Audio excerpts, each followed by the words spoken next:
Thumbs up. We are ready to go. So, since I'm doing the sermon today as well as the Sunday school, I picked a New Testament. Hopefully we won't have too much crossover on the messaging going on. But if I do suddenly go into Matthew, just somebody throw something at me. Let us start off with where we were last week. Let's have a quick review. What year does Nehemiah chapter 1 take place?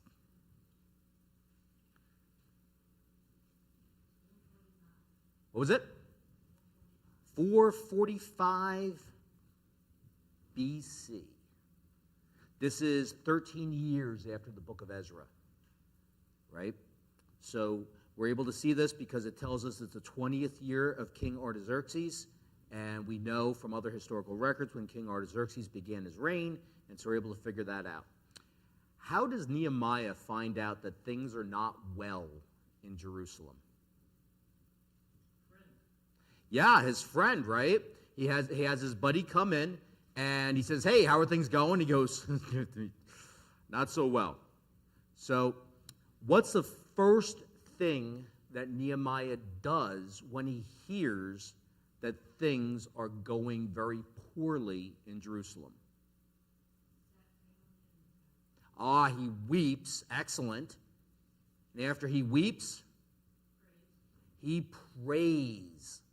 Does anybody remember how long he prays and waits before he goes before King Artaxerxes and shows his countenance to King Artaxerxes?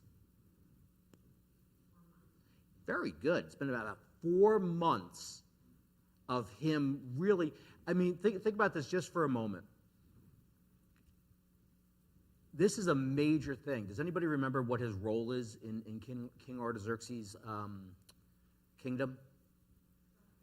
He's the cupbearer, right? Now, this is a role of honor and respect, but also, too, it's one that not everybody might jump at the chance to take, because if somebody does try to poison the king, you're a goner, right? It takes a little while. If anybody remembers, and I'm not trying to compare the two, but for our senior pastor, does anybody remember how long it took us to pick a senior pastor? Yeah, it took about 1.5 years, right, of us going through it, and for some of us that were on the pulpit committee, it felt like about, 10 years. But it takes a while sometimes to fill these roles, right? And so he's got all these different things going through his head as to, number one, I've got responsibilities over here.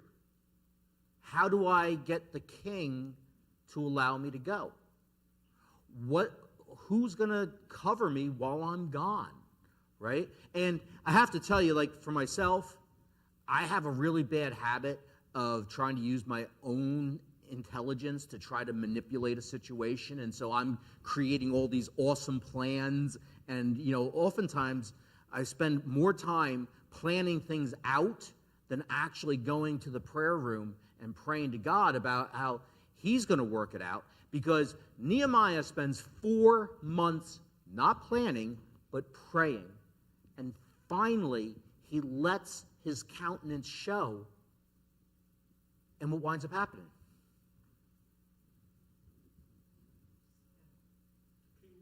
Yeah, the king notices, right? I can only imagine how many hours these men have spent together. And when you start to spend time with people, you kind of know when something's on, something's off. And you got to realize Nehemiah has managed to keep this from the king for 4 months. His countenance shows. The king asks what's wrong. He tells him. Does he have to give this long plan out to the king in order to be able to go?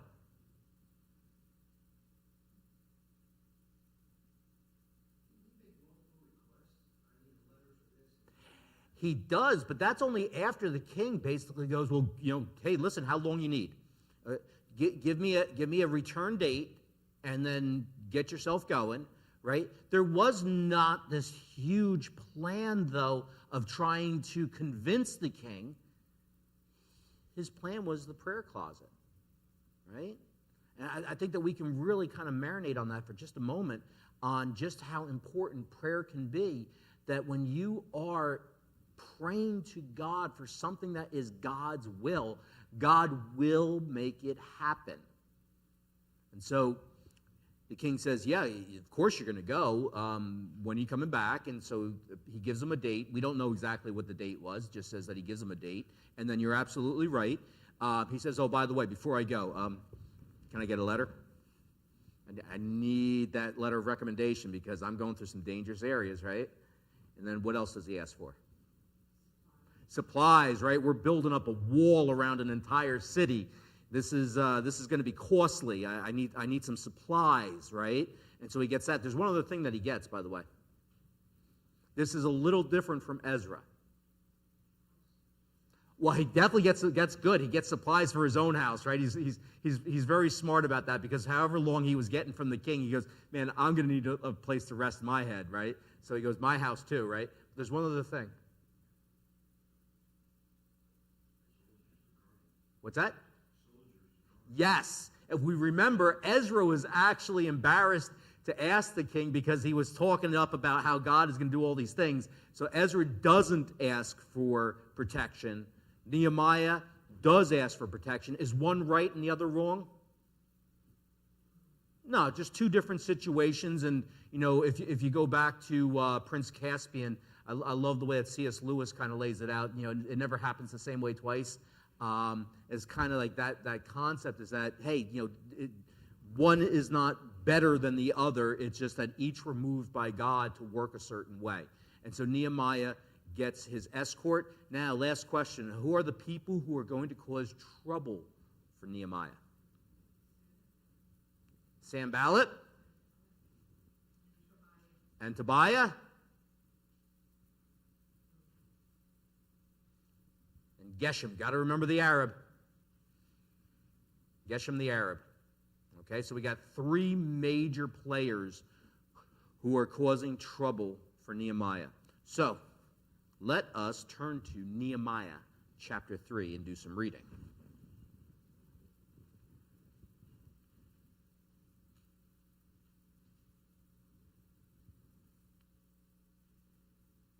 Okay, starting in verse 1.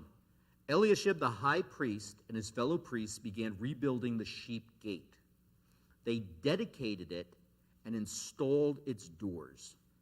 After building the wall to the Tower of the 100 and the Tower of Hananel, they dedicated it. The men of Jericho built next to Eliashib, and next to them Zachar, son of Imri, built. The sons of Hasaneah built the fish gate. They built it with beams and installed its doors, bolts, and bars. Next to them, Meremoth, son of Uriah, son of Hakaz, made repairs. Beside them, Meshullam, son of Berechiah, son of Meshezabel, made repairs. Next to them, Zadok, son of Bana, made repairs. Beside them, the Tekoites made repairs, but their nobles did not lift a finger to help their supervisors. Joiada, son of Paseah, and Meshullam, son of Besodiah, repaired the old gate. They built it with beams and installed its doors, bolts, and bars. Next to them, the repairs were done by Melatiah the Gibeonite, Jadon the Maranathite, and the men of Gibeon and Mitzpah, who were under the authority of the governor of the region west of the Euphrates River. After him, Uzziel, son of Harhiah, the goldsmith, made repairs, and next to him, Hananiah, son of the perfumer, made repairs. They restored Jerusalem as far as the broad wall. Next to them, Raphiah, son of Hur, ruler over half the district of Jerusalem, made repairs. After them, Jediah, son of Haramoth, made repairs across from his house. Next to him, Hattush, the son of Hashabniah, made repairs. Malchijah, son of Haram, and Hashab, son of Pahath Moab, made repairs to another section, as well as to the tower of the ovens. Beside him, Shalem, son of Halohesh, ruler over half the district of Jerusalem, made repairs, he and his daughters. Hanan and the inhabitants of Zanoah repaired the valley gate. They rebuilt it and installed its doors, bolts, and bars, and repaired 500 yards of the wall to the dung gate.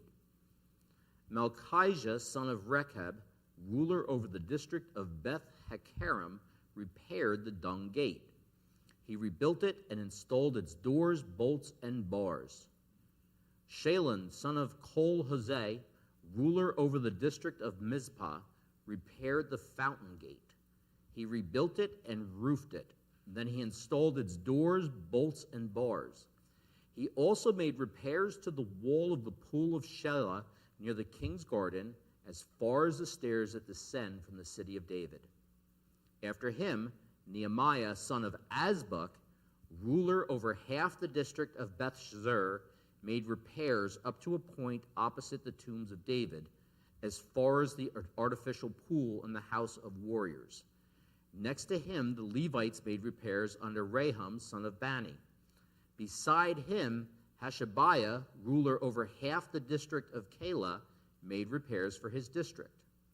After him, their fellow Levites made repairs under Binnui, son of Henadad, ruler over half the district of Keilah.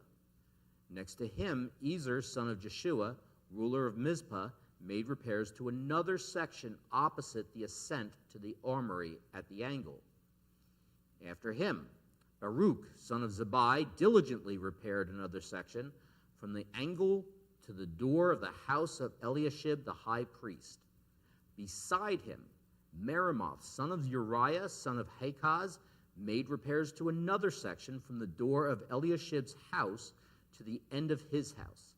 And next to him, the priests from the surrounding area made repairs.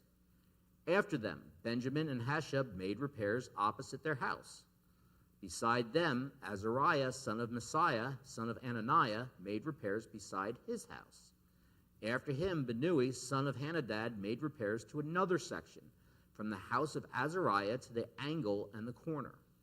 Palal, son of Uzai, made repairs opposite the angle and tower that juts out from the upper palace of the king by the courtyard of the guard. Beside him, Pedaiah, son of Parash, and the temple servants living on Ophel made repairs opposite the water gate toward the east and the tower that juts out. Next to him, the Tekoites made repairs to another section from a point opposite the great tower that juts out as far as the wall of Ophel. Each of the priests made repairs above the horse gate, each opposite his own house. After them, Zadok, son of Immer, made repairs opposite his house. And beside him, Shemaiah, son of Shechaniah, guard of the east gate, made repairs. Next to him, Hananiah, son of Shelemiah, and Hanan, the sixth son of Zalaph, made repairs to another section. After them, Meshullam, son of Berechiah, made repairs opposite his room. Next to him, Malchijah, one of the goldsmiths, made repairs to the house of the temple servants and the merchants opposite the inspection gate as far as the upper room of the corner. The goldsmiths and merchants made repairs between the upper room of the corner and the sheep gate.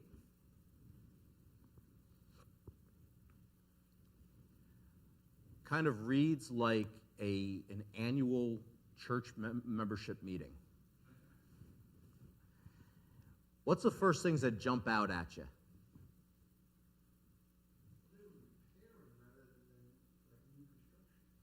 That's interesting, right? That they were repairing and not just rebuilding, right?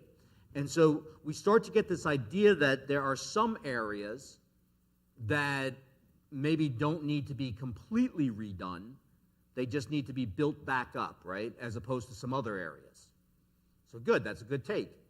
Anybody else? Anything jump out at you or cause questions? Al? The genealogy, the recognition of all these people who were recognized for thousands of years, essentially. Mm-hmm. I mean, they had no idea 2,000 to 3,000 years later we're going to read about them. Right, horribly mispronounced their names, but that we would still be reading about them, 2,500 years later, right? That's pretty cool, actually. And I think that one of the things that we can actually take away from this is okay, so many people in this church do so many things, and oftentimes it doesn't necessarily feel like you get the acknowledgement of what you're doing within the church.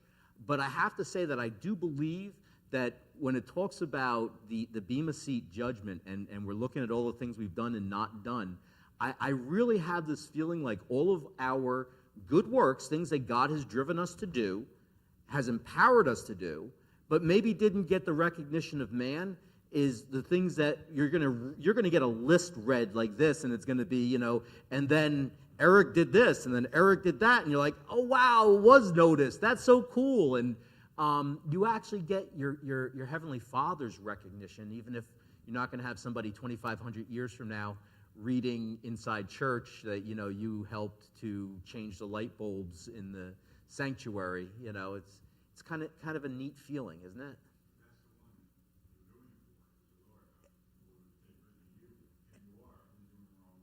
Amen. Amen. I hear you on that. He says it's for the Lord that we do these things, and that is so true. And it is also kind of cool to be able to see. One of the lessons we did with my students was that we talked about the woman who anoints Jesus. And what's so cool is in several of the different Gospels where it's recorded, it also records that Jesus said, what this woman has done will be recorded in history. And, there we were reading about it, just like here we are reading about it. And, their God has a complete history, that he knows. He knows everything. He's got it all recorded. So, what else jumps out? Anything? Mark. Lots of towers and lots of gates. This is a busy city. This is I'm going to put this out there as a theory. If you go all the way back to Genesis, you read about Melchizedek, and Melchizedek is the king of Salem, which is quite likely the same location as Jerusalem, okay? And so this city has been around potentially for an extremely long time. It's built up. One of the reasons why they chose it is because it is easy to fortify. If we remember going back to Nebuchadnezzar's, when he lays siege on the city, it takes 1.5 years of siege to finally just completely demolish the people in there, because it's a huge city. And he lays siege instead of just goes running in, because that's not good military strategy. Okay? So yeah, it is a huge city. There are various areas of entry. Okay? And in fact, what's rather interesting is, I didn't do this because I didn't have time, but if you were to take a map of the city and follow the description of the rebuild going on here, what you would see is that they're actually starting at the north point as in the discussions, and Nehemiah is giving us a description of the rebuilding of the city going counterclockwise. And so what you're actually getting is a visual of the walls and the gates as they would have appeared in a counterclockwise fashion from north all the way around. So it's kind of cool. Like we're actually being given this visual of this city. Anything else jump out?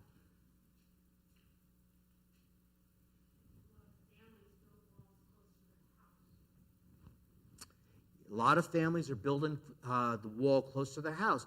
Now, I don't think that this is a negative. I think this is just pragmatic. We're all going to pitch in. Where are we going to pitch in? Well, the easiest thing for me to do is I'm going to pitch in real close to home. If I'm close to home and there's this area of wall that needs to be rebuilt or needs to be repaired, that's where I'm going. Takes me the least amount of time to commute there, least amount of time to commute home. I can spend the most amount of time doing the work. And so that's kind of what we see, right? And you would also have a vested interest for the protection of that particular place that was so close to their house. Absolutely. There definitely is a vested interest because that's the area of the wall that is protecting you first from any kind of invasion, any kind of attack. So good point on that as well. Frank.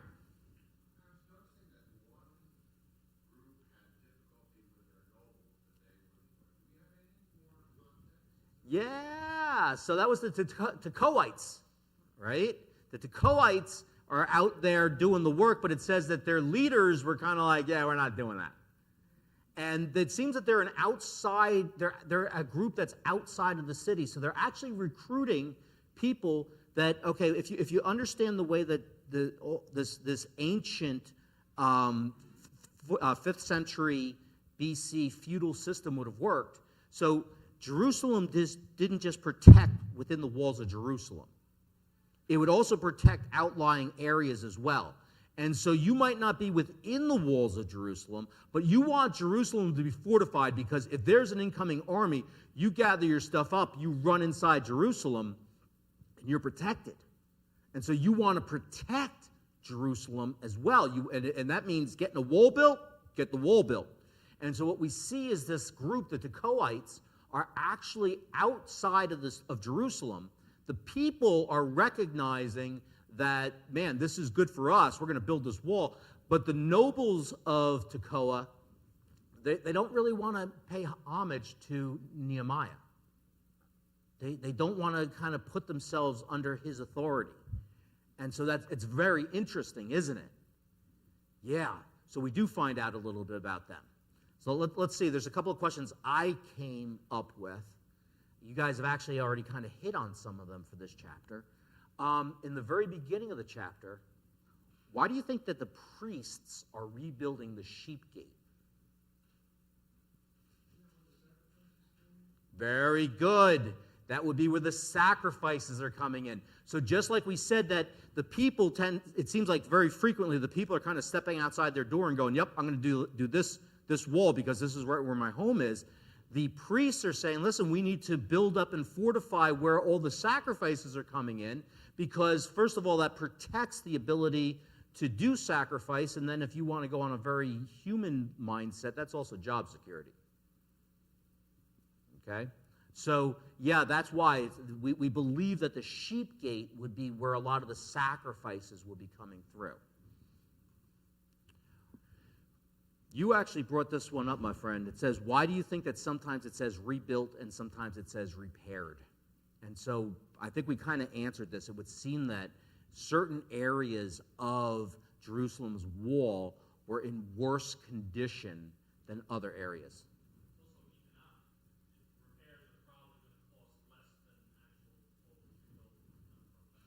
Absolutely, economic repair is cheaper than rebuild. Where you can, right? Now we also see too, though, that they do need some new supplies. So there is just some of the materials that the original wall was built with that's just shot. So definitely, where you can, you repair. Where you can't, you rebuild. And this is exactly what we are seeing. It's actually, if you go to it, they actually give a lot of detail. Like when you hit the gates, they're telling you everything that was checked out, right? They checked the bolts, they checked the hinges, they checked everything was getting looked over and made sure that either it needs to be replaced or repaired. This is something I found interesting. What professions are mentioned? Goldsmith was one. And a perfumer was the other one that I found, right? So, I mean, perfumers are often working on walls. Goldsmiths, you're really, I mean, until they get into, like, rebuilding the temple and overlaying with gold, you're not doing that with the city wall, right? These people, are they working within their professions? You know, I think that we can actually take something away from this where we may be asked to do things that are necessary and are outside of our area of comfort. And they did it out of necessity. Now, here's the interesting thing. I think that probably, at least with the goldsmith, I don't know so much about the perfumer, maybe when they're at the dung gate. But the goldsmith at least probably has some skills that he could cross over into other areas of building and doing that sort of a thing. And I think that oftentimes too we're not able to always see where our skills are able to cross over into other areas where we can serve. So I just kind of found that to be interesting, especially that they specified 2 areas that I'm going, yeah, I just don't see them up on the walls that often, and yet there they are. They're doing what they have to do. What kind of sense of community do you get from this chapter?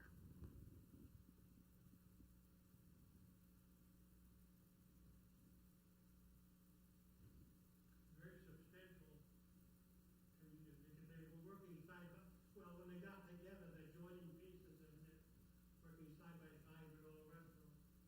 Yeah, they're working side by side with each other. I got to imagine that they didn't walk out their door and go, all right, I'm doing this, and didn't discuss it with anybody else around them. Like, I'm sure that it had to be a good portion of, because when you have a wall, you don't just build up a portion and it all of a sudden just joins itself together. You're talking with each other and you're working together, and you're sensing that everybody is pitching in. You see everybody from the priests to the goldsmiths, to the perfumers, everybody's pitching in. But not only just those within the city gates, as we said, we're also seeing people coming from outside of the city and joining in. It's really rather cool to watch, and it's the same sort of thing when we see issues happening within our church, and we see everybody comes together, and it doesn't matter what your particular skill set is, but when people are coming in and pitching together, amazing things can happen. So that's chapter 3. Let's go to chapter 4, because while chapter 3 was just kind of an overview of everybody doing their own thing, you got to have your crisis. And chapter 4 is where we get crisis. Verse 1. When Sanballat heard that we were rebuilding the wall, he became furious. He mocked the Jews before his colleagues and the powerful men of Samaria and said, "What are these pathetic Jews doing? Can they restore it by themselves? Will they offer sacrifices? Will they ever finish it? Can they bring these burnt stones back to life from the mounds of rubble?" Then Tobiah the Ammonite, who was beside him, said, "Indeed, even if a fox climbed up what they are building, he would break down their stone wall. Listen, our God, for we are despised. Make their insults return on their own heads, and let them be taken as plunder to a land of captivity. Do not cover their guilt or let their sin be erased from your sight, because they have provoked the builders." So we rebuilt the wall until the entire wall was joined together up to half its height, for the people had the will to keep working. When Sanballat, Tobiah, and the Arabs, Ammonites, and Ashdodites heard that the repairs to the walls of Jerusalem was progressing and that the gaps were being closed, they became furious. They all plotted together to come and fight against Jerusalem and throw it into confusion. So we prayed to our God and stationed a guard because of them day and night. In Judah it was said, "The strength of the laborer fails, since there is so much rubble. We will never be able to rebuild the wall." And our enemies said, "They won't know or see anything until we're among them and can kill them and stop the work." When the Jews who lived nearby arrived, they said to us time and again, "Everywhere you turn, they attack us." So I stationed people behind the lowest section of the wall at the vulnerable areas. I stationed them by families and their swords, spears, and bows. After I made an inspection, I stood up and said to the nobles, the officials, and the rest of the people, "Don't be afraid of them. Remember the great and awe-inspiring Lord and fight for your countrymen, your sons and daughters, your wives and homes." When our enemies heard that we knew their scheme and that God had frustrated it, every one of us returned to his own work on the wall. From that day on, half of my men did the work while the other half held spears shields, bows, and armor. The officers supported all the people of Judah who were rebuilding the wall. The laborers who carried the loads worked with one hand and held a weapon with the other. Each of the builders had his sword strapped around his waist while he was building, and the trumpeter was beside me. Then I said to the nobles, the officials, and the rest of the people, "The work is enormous and spread out, and we are separated far from one another along the wall. Wherever you hear the trumpet sound, rally to us there. Our God will fight for us." So we continued the work while half of the men were holding spears from daybreak until the stars came out. At that time, I also said to the people, "Let everyone and his servants spend the night inside Jerusalem so that they can stand guard by night and work by day." And I, my brothers, my men, and the guards with me never took off our clothes. Each carried his weapon, even when washing. What jumps out?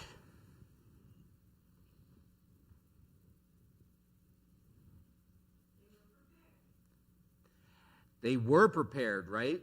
But what did they do before they prepared, May?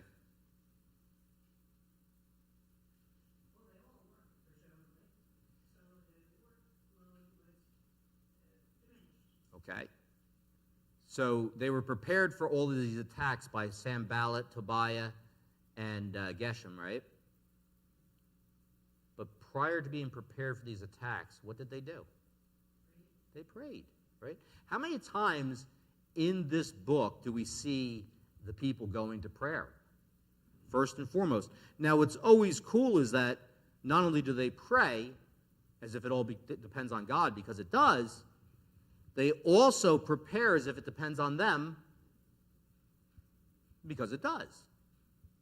God moves them to do certain actions, right? So, how do Sanballat and Tobiah try to discourage the rebuilding? What's their first tactic? Mocking. I have to say, if we were to put this into context of today, things haven't changed much, has it? There is a real spirit of mockery that runs through our society. And, it's interesting. For some of you, you'll remember 9/11 when it happened. I can tell you exactly where I was. I can tell you exactly, I remember things vividly. For me, 9/11 was my JFK moment. For some of you that were there during the time that JFK was assassinated, you know exactly what I mean, because you remember exactly what was going on when JFK was assassinated. And I remember our country coming together in prayer, and that was the first thing that we all did. We as Americans were praying together. When an unfortunate event occurs today, and you post on Facebook prayers, what do we oftentimes see nowadays? Mockery, right?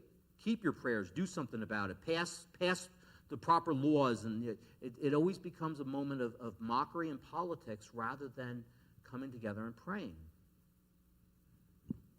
As Ecclesiastes tells us, there's nothing new under the sun there. We still see the same thing happening. And so that's the very first thing they do. They think that they can mock and embarrass the people from stopping to work. It's interesting. What does Nehemiah personally interject after this mockery?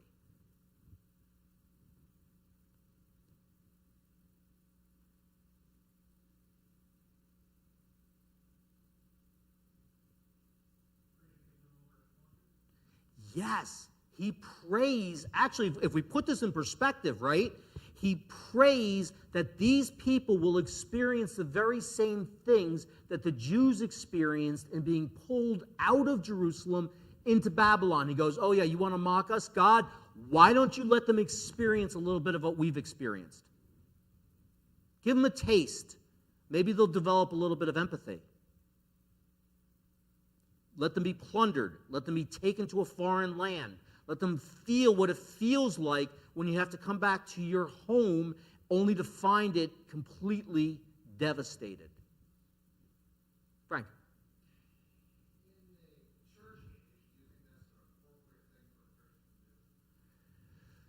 In the church age, is it appropriate for Christians to pray that somebody experience something that may cause them to understand?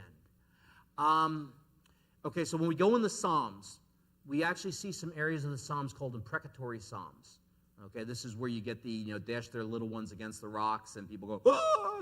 Oh my goodness, right? Which, of course, actually was written during the time of the Babylonian exile. Okay, I believe that God is big enough to handle our expressions of frustration. I don't know that he necessarily always fulfills those types of prayers, okay? And I believe that as we pray those things, if it's not in his will, that he's able to move our will away from it, if that makes sense. I'm sorry? Yes. Yeah. And I have to say, we're saying it's almost like venting to God, yes. And I do believe that Nehemiah is probably at this moment in time thinking, yeah, let them get plucked out of their land and deal with some of what we're dealing with. I think that God shows him a different way, and if that makes sense. I don't know that he's asking for justice, or at least how he sees justice.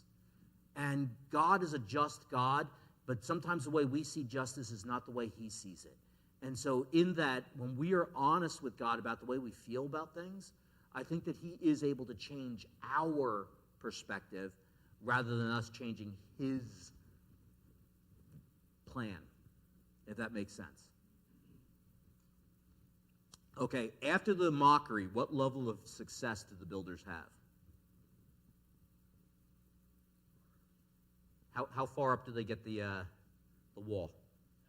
They're halfway done.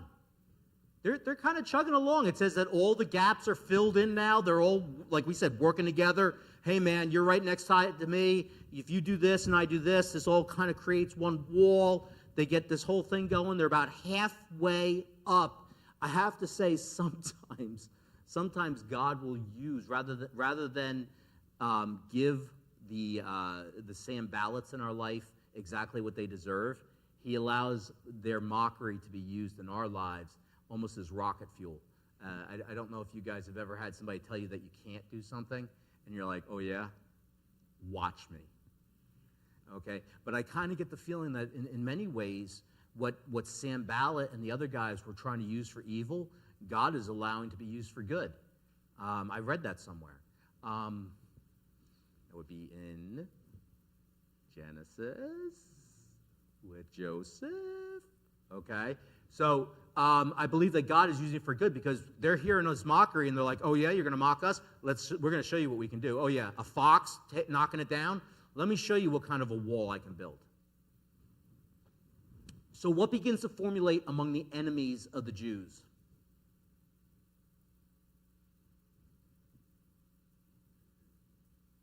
A plan of attack. There's a plan of attack going on. And if you notice, it talks about the people that are coming and going. Remember we talked about the people that would be outside the wall that are coming in to help build?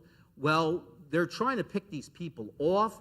They're trying to find ways to infiltrate into the city. They're trying to find all these different ways to get at the Jews. So why are the Jews from the surrounding area coming in asking for Jews to return? They say, return to us. Well, actually what it is just the opposite. It's not manpower. It's the manpower being asked to come back home to protect from all of these attacks that are going around, or at least the threats of their little homes being, possibly being attacked by these enemies. And so they're saying, you got to come home and you got to protect us. I know you're trying to fix the wall, but we're getting, we're in danger over here, is exactly what's going on. What's Nehemiah's response to all this?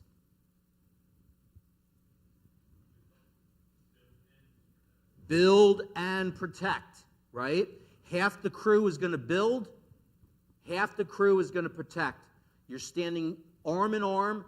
You got one person's got the rocks and the wood in their hands and the hammers and the tools, and the other person's got the bows and the arrows and the spears and the swords.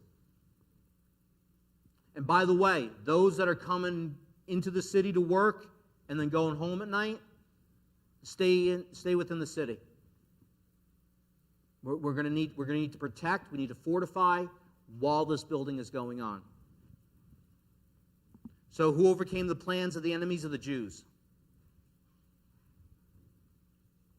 Ultimately. It's a gold star on the fridge answer, guys. It's God. God, they pray to God. God gives them all the plans. God is the one who's protecting them. So what did the work locations look like? We kind of described that, right? It looks like I'm standing here protecting you and you're building. Finally, what form of communication was created? Trumpets, right? Back in the day, I was on the fire department and in my little hometown, and we had the sirens that would go, and you knew that, I can't remember which it was, but if it was like 2 long sirens, that meant like first aid. If it was like 3 short sirens, that meant like fire. And then you would rush out and you would run to the fire department and you get suited up, jump on the truck, and you'd go to where the fire was, right? It's very much the same thing. So you hear the trumpet going off, you know exactly where the problem is, and everybody comes running. And this is the communication they set up. So the significance of not taking off the clothes? Dedication, always prepared. You don't want to be caught in your pajamas if an attack occurs. Okay? Always prepared, being dedicated. Excellent. Finally, your homework. Nehemiah 5 and 6. Father God, I thank you for today. I thank you for the examples that you give us. I pray that we continue to be a church that comes together and builds walls, so to speak, that we are able to work with one another, be able to come alongside each other, and be able to do projects that glorify you, Father God. And so I just pray these things in the precious name of your Son, Jesus Christ.